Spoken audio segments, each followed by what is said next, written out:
So the interest in neighboring, I think, comes from a couple of different places. I grew up in a small town. When I moved here to Northern Virginia, I sort of wanted to create that sense of community that you often find in small towns.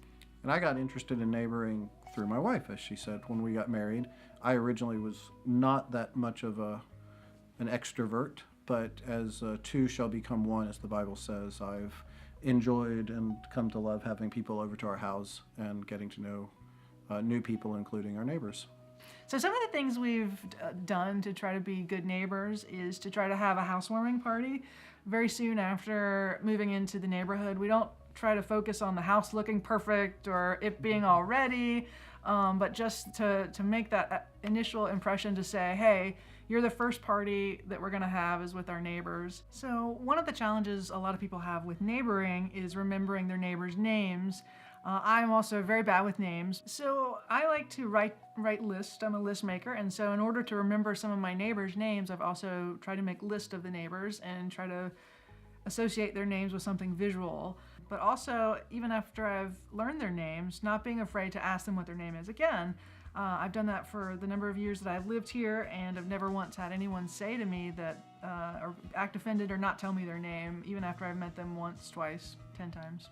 A suggestion that I would have with regards to how I would be more neighborly, to start off with, is just to not have blinders on when you're coming and going. Just be aware of who is around you, and also then to not be intimidated in just starting a conversation of, hi, I'm Aaron Kahn, nice to meet you. How long have you lived here? And I think people are very willing to share their story once you ask them. I think too, it's if we are to follow what the Bible says about loving your neighbor as yourself, and to take that literally, and our neighbor being the people right around us, and not just this obscure term of neighbors being everyone. I feel like prayer is very important in becoming a better neighbor and trying to meet people where they are and to try to love them where they are, and prayer is a big part of that. There's a new movement within the church in our country that just began a few years ago. It's called the art of neighboring.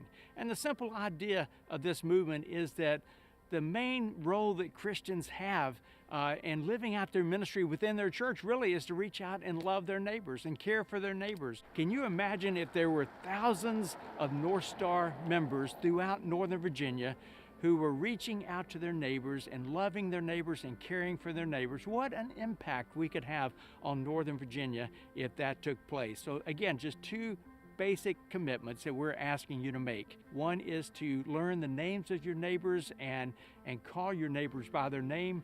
And then secondly, pray for your neighbors and pray that God will give you opportunities to develop a relationship with them.